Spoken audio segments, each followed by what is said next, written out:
네, 원한 쌓이는 원한. 이제 한자로는 다릅니다만. 거대 야당에 맞서서 여당을 이끌어갈 국민의힘 당대표 3주 후 결정됩니다. 당권을 손에 쥐려는 후보들의 싸움은 날이 갈수록 거세지고 있는데요. 원희룡 후보와 한동훈 후보 사이에 이번에는 탄핵 공방전이 벌어졌습니다. 듣고 오겠습니다. 이렇게 하면 결국 탄핵의 문이 열립니다. 2017년에 네. 결과는 탄핵당하고 다 공멸했습니다. 탄핵에 말려들면 그게 국민에 대한 배신입니다.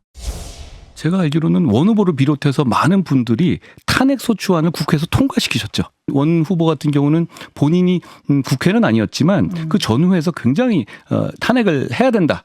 탄핵이 너무 잘했다. 이런 입장까지 내셨던 것 같은데요. 다른 분들도 탄핵에 찬성하셨던 분들 아닌가요? 저는 대안을 제시했습니다. 나머지 세 분께 여쭤보겠습니다. 이거 어떻게 막으실 거예요?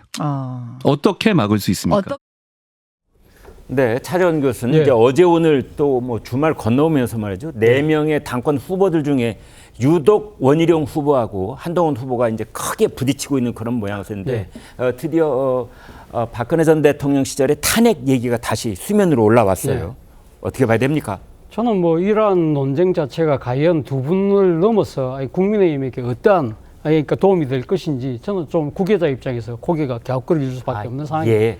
사실은 뭐 두 사람은 뭐 불과 몇 달 전에 어깨동무하면서 같이 승리하자고 외쳤던 동지였잖아요. 그리고 인천 계양을 그렇죠. 선거구에서 그러니까 말이죠. 이 지금 진행되는 양상을 보고 있으면 이 두 사람이 지금 여야 편을 나눠서 네. 대선 경쟁을 하고 있는가라는 착각이 들 정도로 지금 사실 한 당의 전당대회 모습으로 봤을 때는 조금 정치적 검도를 넘어가는 수준이 아닐까라는 생각이 든다는 겁니다. 앞서 네. 우리 그 신문 보면서 뭐 김종인 전 비대위원장이 그런 이야기 했잖아요. 네. 전당대회 끝나고 당의 정상적인 운영이 힘들 것 같다라고 예. 이야기했는데 제가 봐도 상당한 후유증이 예상된다는 겁니다. 사실 이 전당대회가 뭐 이제 소위 말하는 뭐 민주주의 축제가 아니라 너 죽고 나 살 자식의 일종의 사생결단식 싸움이 되고 있다는 것이죠. 그렇기 네. 때문에 상당한 아마 후유증이 있을 수밖에 없다는 것이고 또 하나는 제가 이 상황을 보면서 떠오른 것은 10년 전 상황입니다. 10년 전에 여당이 새누리당이었잖아요. 네. 그때 2014년 전당대회 때 유력 후보가 2명이었거든요. 김우성 후보와 서청원 후보였는데 네. 당시에도 이 소위 말하는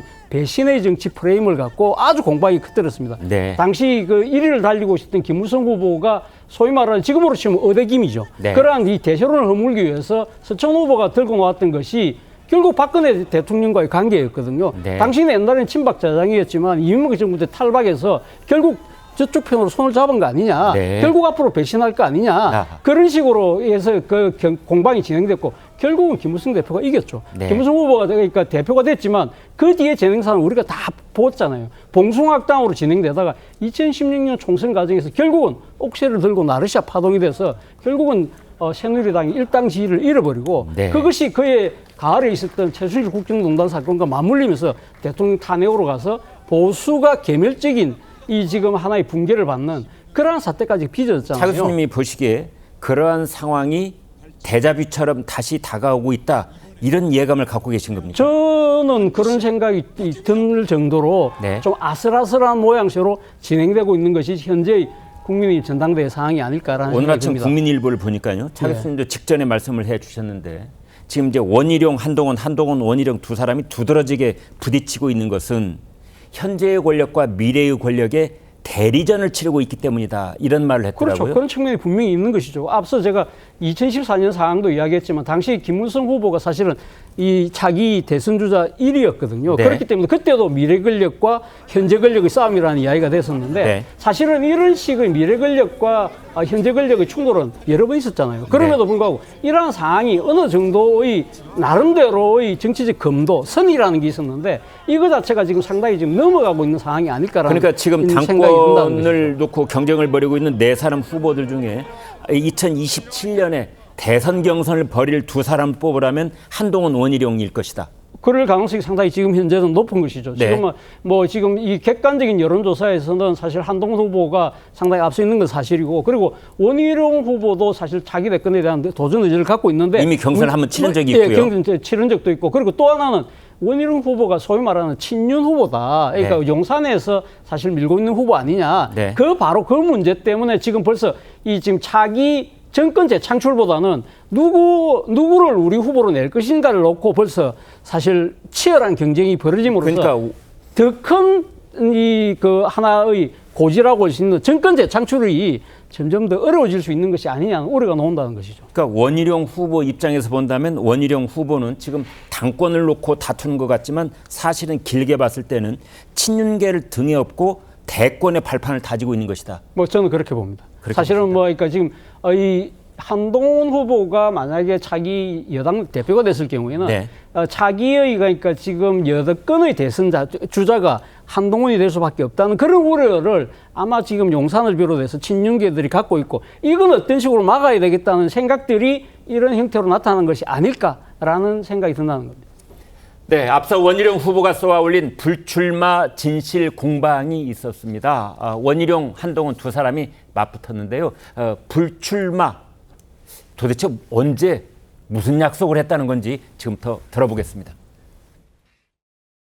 한동훈 장관도 당시에는 총선 패배의 책임 때문에 나갈 생각이 전혀 없다라고 명시적으로 또는 그것을 전제로 모든 이야기를 했고요. 선배님도 뭐 그걸 바보가 아닌데 그걸 나갈 이유가 있겠냐라고 얘기를 했습니다. 그래서 그냥 묵시적으로 그걸 전제하고 그에 대해서 더 깊이 얘기는 안 했고요. 5월 10일에 원희룡 전 장관 만나셨을 때도 안 나간다고 그러셨다면서요. 근데 저는 그거 좀 의아한 게요. 네. 그냥 고마워. 그분이 저한테 그분은 굉장히 열심히 도와줬잖아요. 그러니까 고마워서 밥 사겠다고 만난 거고 거기서 그런 얘기 할 상황 아니었고 그런 얘기 안 했습니다. 둘이서 뭐 사적으로 만나서 한 얘기를 한참 지나서 입맛에 맞게 윤색해서 왜곡해서 그렇게 얘기하는 게 좀 이상해 보이더라고요. 저희는 그런 거 서로 상의할 사이는 아닙니다. 그리고 그때가 5월 초인데 무슨 전당대회까지 얘기를 하겠어요. 네, 전지현 변호사께요.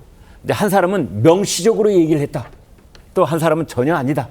진실은 어디에 있는 겁니까? 그러니까 명시적으로 얘기를 했다는 가 아니라 아까 전제로 하고 얘기를 했다였어요. 안 나간다는 그렇습니까? 걸 전제로 하고 얘기를 했다는 거거든요. 근데 전제로 했다는 건 그냥 묵시적으로 전제를 했다는 겁니까? 아니면 명시적으로 했다는 겁니까? 아까 나중에 워딩 보면 또 묵시적으로 전제를 했다 그렇게 얘기를 그렇습니까? 하고 계세요. 네. 근데 저때 상황이 뭐냐면 5월 초가 그 왜 한국일보 그 보도 날 때 있잖아요. 임성백 교수였나요? 예. 예, 그때 네. 항상 보도 날 때고 원희룡 장관이 체급에 안 맞게 정무수석으로 거론이 되고 뭐 이재명이 불편해하는 사람이 이렇게 거론이 될 때고 네. 한동훈 장관도 저때 전당대회 얘기는 있었는데 결정을 못할 때였거든요. 네. 원희룡 장관은 한동훈 위원장을 만나가지고는 이것저것 상의를 하고 뭔가 장례를 같이 얘기하고 싶었던 것 같아요. 네. 그래서 약속을 잡을 때 원희룡 장관 측에서는 어떤 조용한 룸 같은 데서 잡을 줄을 알았는데 한동훈 장관이 바로 본인의 집 근처 홀에서 잡았다는 거예요. 네. 그래서 원희룡 장관 측 얘기를 들어보면은 그때 오히려 종업원하고 얘기를 한 게 더 많았지 않겠냐 막 이렇게까지 얘기가 나오고 있거든요. 네. 네. 그러니까 두 분의 워딩을 보면은 원희룡 장관은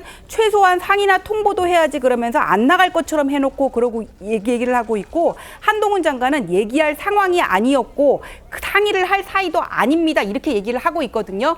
제가 저 자리에 없었기 때문에 누가 거짓말을 하고 있다 이렇게 함부로 얘기를 하기는 어렵지만은 네. 저 만남을 대하는 자세나 어떤 그 진지성 그 만남을 제안하게 된 경위나 그런 부분에서 두 분이 좀 이렇게 의견이 맞지 않았던 것 같아요. 차이가 있었던 게 아닌가. 네. 그러면서 서로 다르게 받아들이거나 아니면 커뮤니케이션이 안 된 부분이 있지 않나 저는 그런 생각이 듭니다. 네. 이런 상황 속에서 여러분 기억나실 겁니다. 원희룡 후보는 이제 지난번 대선 국면에서 그 당시 이준석 당대표와 그 당시로서 그 윤석열 후보 얘기를 놓고 그때 아주 좀 볼썽사나운 그 워딩이 하나 있었습니다. 뭐 정리가 될 거야 이런 얘기. 이제 그런 얘기를 이준석 대표가 했느니 말았느니 그 말을 어떻게 해석해야 되느니 그런 얘기가 있었는데 그거 어떻게 봐야 됩니까, 김대빈? 그 굳이 따지면 저거 논란이라고 해야 되나요? 저거 논란. 네, 지난 대선에서 이제 이준석 그 전 당대표가 저거 곧 정리될 거야라고 말했다는 거예요. 네. 근데 이제 원희룡 지금 전 장관은 그 저거가 윤석열 당시 후보를 말한다. 그러니까 예. 윤석열 곧 정리될 거야라고 했다라고 네. 주장하는 것이고 이준석 전 당대표는 아니다. 여론조사 결과를 보고 나면 당내 갈등들이 정리될 거다라는 취지로 말을 했다라는 거예요. 네. 그럼 둘이 같은 내용으로 전혀 다른 기억을 하고 있죠. 지금 원희룡 전 장관과 또 이게 한동훈 전 위원장 같은 경우도 둘이 똑같은 상황에서 다른 기억을 하고 있는데 네. 이거는 저보다는 전문가들의 견해를 좀 말씀드릴게요. 네. 이게 뇌과학자들이요. 예. 기억이라는 것은 입력, 저장, 출력 세 단계를 거치는데 이 중에 하나만 약간 틀어져도 전혀 다른 기억을 만들어낸다라고 아, 합니다. 네, 네. 그래서 실제로 기억을 지우는 것보다 기억을 조작해서 만들어내는 게 훨씬 쉽다라고 뇌과학자들이 이야기하고 있어요. 네. 이 말은 뭐냐면 정치인들이 둘이 만나서 나눈 얘기에 어떤 게 진실인지 제가 볼 때 중요하지 않다. 네. 아, 그렇습니까? 불과 네. 2달 전 얘기인데. 네, 그렇습니까? 중요하지 않다. 왜냐하면 이게 뭔가 중요한 쟁점 사안이 아니고 이 두 분이 똑같은 사항을 각자 편의대로 기억했을 가능성이 있을 것 같다. 그럼에도 불구하고 중요한 것은 두 분 다 지금 현재 당대표에 출마를 하셨다는 것이 중요한 것인 것 같고요. 그리고 두 분 다 대선의 뜻이 있다는 것이 중요한 것 같습니다. 제가 여기에 방송에서 본 방송 외에도 타 방송 어딜 가도 같은 말씀을 드렸는데 어떤 분이 대통령 후보가 되든지요. 우리가 정권을 재집권하기 위해서는 윤석열 정권의 성공이 반드시 담보돼야 된다는 이야기를 했는데 어떠한 말과 행동들이 지금 윤석열 정권 남은 3년을 성공으로 이끌 것인지에 더 집중을 한다라고 하면 전당대회가 좀 더 합리적이고 그리고 바람직한 방향으로 흘러가지 않을까 생각됩니다. 네.